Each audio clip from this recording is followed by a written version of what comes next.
আশাদ্দু হুব্বান লিল্লাহ, যারা আল্লাহর উপর ঈমান আনে তারা দুনিয়ার সব কিছুর থেকে আল্লাহকে বেশি ভালোবাসে। ঠিক না বেটি? ভালোবাসা কার প্রতি হতে হবে? আল্লাহর প্রতি ভালোবাসা হতে হবে। দুনিয়ার সব কিছুর থেকে বেশি ভালোবাসতে হবে কাকে? আল্লাহ পাক রব্বুল আলামিনকে। সম্মানিত হাজরিন, আল্লাহকে ভালোবাসলে লাভ হবে না লস হবে? লাভ হবে। আল্লাহকে ভালোবাসলে কি হবে? লাভ হবে। আর আল্লাহ পাক রব্বুল আলামিনকে দুনিয়ার সব কিছুর থেকে কি করতে হবে? ভালোবাসতে হবে। সংক্ষিপ্ত সময়ের ভিতরে আল্লাহ পাক রব্বুল আলামিনকে ভালোবাসলে কি লাভ হবে? ঠিক না? প্রথম কথা হলো আল্লাহকে সবচেয়ে বেশি ভালোবাসতে হবে। নিজের জানের চেয়েও আল্লাহকে ভালোবাসতে হবে।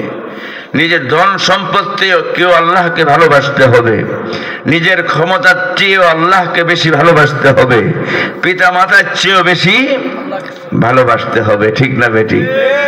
এক নম্বর কথা। দুই নম্বর হলো আল্লাহ পাককে যদি আমরা ভালোবাসি তাহলে আমাদের লাভ হবে কি?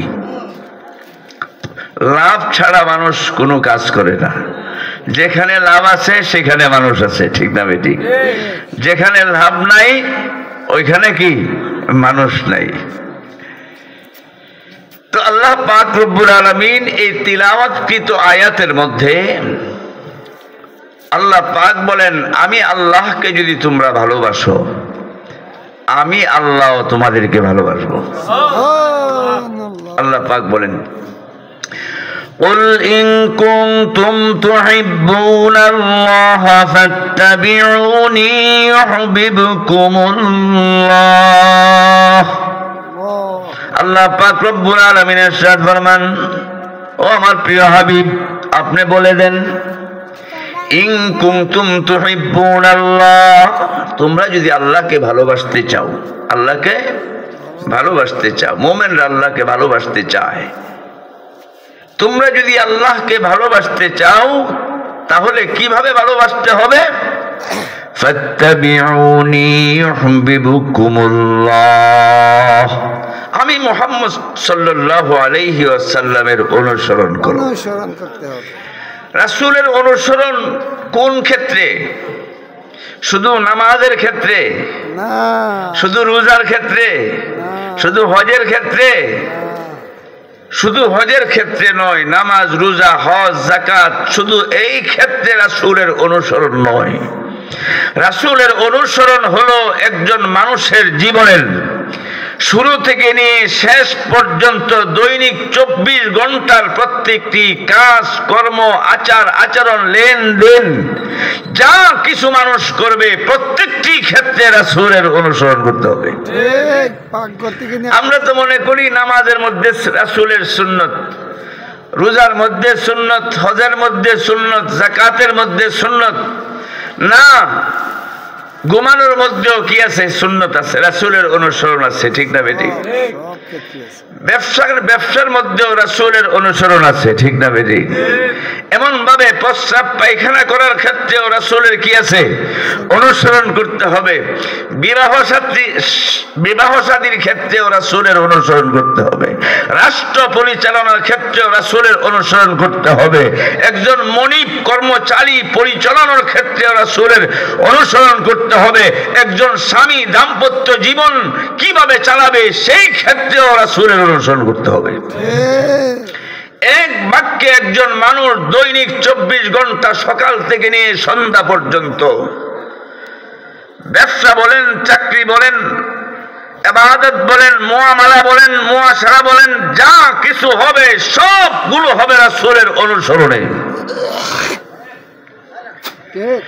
আল্লাহ রাব্বুল আলামিন ফরমান, কুল ইন কুনতুম তুহিব্বুনাল্লাহ ফাত্তাবিউনি ইউহিব্বুকুমুল্লাহ। ও আমার প্রিয় হাবিব আপনি বলে দেন, তোমরা যদি আল্লাহ পাক রব্বুল আলামিনকে ভালোবাসতে চাও ফাত্তাবিউনি, তোমরা আমার অনুসরণ করো। এখানে তো এই কথা বলে নাই শুধু নামাজের ক্ষেত্রে, শুধু রোজার ক্ষেত্রে এই কথা বলা হয় নাই। প্রত্যেকটি কাজ কর্মে রাসূলের অনুসরণ করতে হবে। ঠিক না বেটি? রাসূলের অনুসরণ যদি আমরা করি তাহলে আমাদের কি লাভ হবে? এক নাম্বার লাভ হলো ইউহিব্বুকুমুল্লাহ, আল্লাহ তোমাদেরকে ভালোবাসবেন। বলেন তো, আল্লাহ পাক যদি আমাদেরকে ভালোবাসেন তাহলে আর কোনো সমস্যা কি আমাদের আছে? কোনো বিপদ কি আমাদের আছে? কখনো না।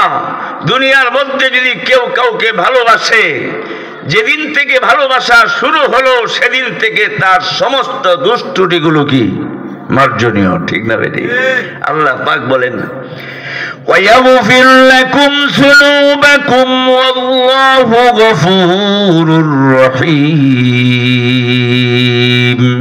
আল্লাহ পাক রব্বুল আলামিনকে যদি আমরা ভালোবাসি তাহলে আমাদের দুইটা লাভ হবে। এক নাম্বার লাভ হলো আল্লাহ পাকের ভালোবাসার পাত্র হয়ে যাব। দুই নম্বর হলো আল্লাহ পাক আমাদের জীবনের সমস্ত গুনাহ খাতাগুলো মাফ করে দিবে। বলেন, কাফের মুশরিক যারা আছে তারা কি আল্লাহকে ভালোবাসে? কাফের মুশরিকরা আল্লাহকে ভালোবাসে না। আল্লাহ পাকের সাথে শরীক করে, খোদাদ্রোহী, আল্লাহর আইন লঙ্ঘন করে। কিন্তু যখন লা ইলাহা ইল্লাল্লাহ পড়ে আল্লাহর একত্ববাদকে স্বীকার করে ফেললো, আল্লাহ পাক রব্বুল আলামিনকে অংশীদার মুক্ত করে ফেললো, আল্লাহকে শিরিক মুক্ত করে ফেললো, আল্লাহর সাথে কারো কোনো অংশীদার নাই। এই লা ইলাহা ইল্লাল্লাহ পড়ার সাথে সাথে আল্লাহ পাক তার অতীত জীবনের সমস্ত শিরিকি কর্মকাণ্ড, সমস্ত নাফরমানি, সমস্ত অবাধ্যতার যে অপরাধ সবগুলো মাফ করে দেয়। হযরত দাহরিয়া কলবি রাদিয়াল্লাহু তাআলা আনহু হুজুর আকরাম সাল্লাল্লাহু আলাইহি ওয়াসাল্লামের একজন জলিলুল কদর সাহাবী। বর্ণনায় এসেছে অধিকাংশ সময় আল্লাহর রাসূলের কাছে হযরতে জিবরাইল আলাইহিস সালাতু ওয়াস সালাম দাহিয়া কলবির আকৃতি ধারণ করে ওহী নিয়ে আসতেন। কেমন বুঝেন? জিবরাইল দাহিয়া কলবির আকৃতি সুরত ধারণ করে কি করতেন? ওহী নিয়ে আসতেন। তাহলে কি ওনা কি আল্লাহ পাকের কাছে পছন্দনীয় সাহাবী নয়? রাসূলের কাছে প্রিয় নয়? অবশ্যই প্রিয়। দাহিয়ে কলবি ইসলাম গ্রহণ করে নাই, কিন্তু ওই এলাকার মধ্যে একজন নেতৃস্থানীয় ব্যক্তি, যার নেতৃত্বাধীন অনেক মানুষ আছে। আল্লাহর রাসূল সাল্লাল্লাহু আলাইহি ওয়াসাল্লাম আল্লাহর দরবারে দোয়া করেছেন দাহিয়ে কলবির জন্য, আল্লাহ তুমি দাহিয়ে কলবিকে ইসলামে দীক্ষিত করো। দাহিয়ে কলবি যদি ইসলামে দীক্ষিত হয়ে যায়, তার অনুসারী যারা তারাও তার অনুসরণে ইসলামে দীক্ষিত হবে। যেমন এইভাবে একজন রাষ্ট্র পরিচালক যদি ধার্মিক হয়, এই রাষ্ট্রের মধ্যে যত প্রজা আছে তারা ধর্মীয় জীবন যাপন করতে বাধ্য হয়। হুজুর আকরাম সাল্লাল্লাহু আলাইহি ওয়াসাল্লাম দাহিয়া কলবির জন্য দোয়া করেছেন, আল্লাহ তুমি তাকে ইসলামে দীক্ষিত করো। আল্লাহ পাক রব্বুল আলামিন রাসূলের দোয়া কবুল করেছেন। হুজুর আকরাম সাল্লাল্লাহু আলাইহি ওয়াসাল্লামের দরবারে হাজির হলেন।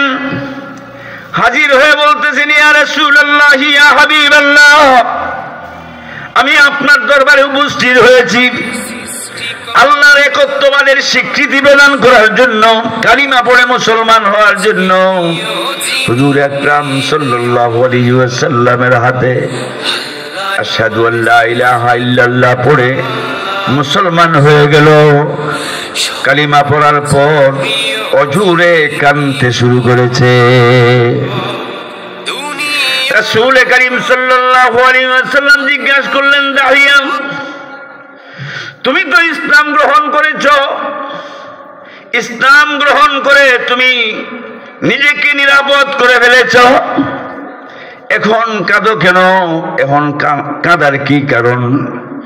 দাহিয়ে কলবি বলেন, ইয়া রাসূলুল্লাহ, ইয়া হাবিবাল্লাহ, আমি তো মুসলমান হয়েছি, আমি এই জন্য কাঁদি নয়, আমি কাঁদতেছি ইসলাম গ্রহণ করার আগে যে অপরাধগুলো আমি করেছি। ইসলাম গ্রহণ করার আগে প্রায় 70 জন নিরপরাধ প্রাণীকে আমি হত্যা করেছি। অন্য মানুষকে তো হত্যা করেছি, নিজের লজ্জার সন্তানকেও আমি নিজে জীবন্ত অবস্থায় কবরস্থ করেছি। আমি কাঁদি, আমার অতীতের অপরাধগুলো আল্লাহ পাক ক্ষমা করবেন কিনা, এই জন্য আমি কাঁদতেছি। মুসলমান তো হয়ে গেছি, কিন্তু মুসলমান হওয়ার আগে যে অপরাধগুলো আমি করেছি সেই অপরাধগুলো আল্লাহ মাফ করবেন কিনা। জনাব রাসূল করিম সাল্লাল্লাহু আলাইহি ওয়াসাল্লাম বলেন, দাহিয়া শুনো, তুমি যখন পড়েছো লা ইলাহা ইল্লাল্লাহ মুহাম্মাদুর রাসূলুল্লাহ, এই কালিমা পড়ার সাথে সাথে তোমার অতীতের সমস্ত গুনাহগুলো আল্লাহ মাফ করে দিয়েছে। আল ইসলামু ইয়াহদিমু মা কানা ক্বাবলা, ইসলাম তার পূর্ববর্তী সমস্ত অপরাধগুলোকে ধ্বংস করে দেয়। আমার প্রিয় ভাইয়েরা, আমি বলতেছিলাম আল্লাহ পাক রব্বুল আলামিনের মহব্বত প্রত্যেকটি মুমিন মুসলমানের জন্য ফরজ। দুনিয়ার সব কিছু থেকে আল্লাহকে বেশি ভালোবাসতে হবে। এই জন্য বলা হয় ইন্নাল্লাযীনা আমানু আশাদ্দু হুব্বান লিল্লাহ, যারা আল্লাহর উপর ঈমান এনেছে তারা সবচেয়ে বেশি আল্লাহকে ভালোবাসে। এই জন্যই তো আল্লাহর হুকুম মানার ক্ষেত্রে নিজের জান দিতে কোনো দ্বিধা করে না, ঠিক না বেটি? আল্লাহর হুকুম মানার ক্ষেত্রে, আল্লাহর ভালোবাসা রক্ষার সাথে নিজের জান দিতে সামান্য পরিমাণ কুণ্ঠাবোধ করে না, নিজের সম্পদগুলো উৎসর্গ করতেও কুণ্ঠাবোধ করে না, নিজের সন্তানকে উৎসর্গ করতেও কুণ্ঠাবোধ করে না, ঠিক না বেটি? আল্লাহকে খুশি রাখার জন্য আমার সন্তান দিয়ে দিব, আমি আমাকে দিয়ে দিব, আমার সমস্ত সম্পদ কি করে দিব, আমার সমস্ত সম্পদ বিলীন করে দিব, রাজত্ব উৎসর্গ করে দিব, কিন্তু আমার আল্লাহকে বেশি ভালোবাসতে হবে। হযরত ইব্রাহিম আলাইহিস সালাম তাফসীরের কিতাবের মধ্যে এসেছে 83 বছর বয়সে হযরত ইসমাঈল আলাইহিস সালামের জন্ম। আল্লাহ পাকের কাছে দোয়া করেছেন, রব্বি হাবলি মিনাস সালিহিন, ওগো আল্লাহ তুমি আমাকে নেককার সন্তান দান করো। ইব্রাহিম আলাইহিস সালাম আল্লাহর কাছে দোয়া করেছেন। বলেন তো, যার সন্তান হয় না, দীর্ঘদিন পরে যদি সন্তান হয়, তাহলে সন্তানের প্রতি ভালোবাসাটা কেমন, কি পরিমাণ ভালোবাসা। আল্লাহ পাক রব্বুল আলামিনের পক্ষ থেকে নির্দেশ আসলো, ও ইব্রাহিম, তুমি যদি আমাকে ভালোবাসো, ভালোবাসার প্রমাণ তোমাকে দেখাইতে হবে। তুমি আমাকে বেশি ভালোবাসো নাকি দীর্ঘ অপেক্ষার পরে যে সন্তান তুমি অর্জন করেছো সেই সন্তানকে বেশি ভালোবাসো, আমাকে দেখাইতে হবে, বাস্তবে দেখাইতে হবে।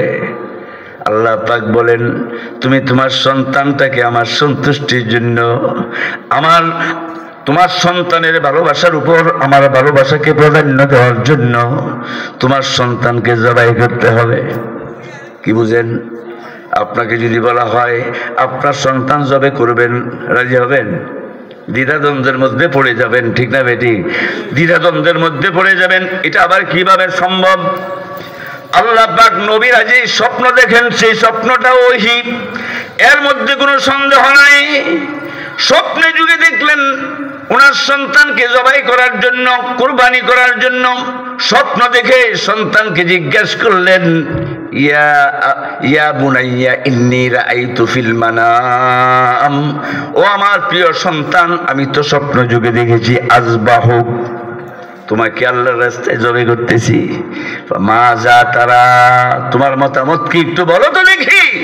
ইব্রাহিম সন্তানের উপর আল্লাহকে বেশি ভালোবাসেন।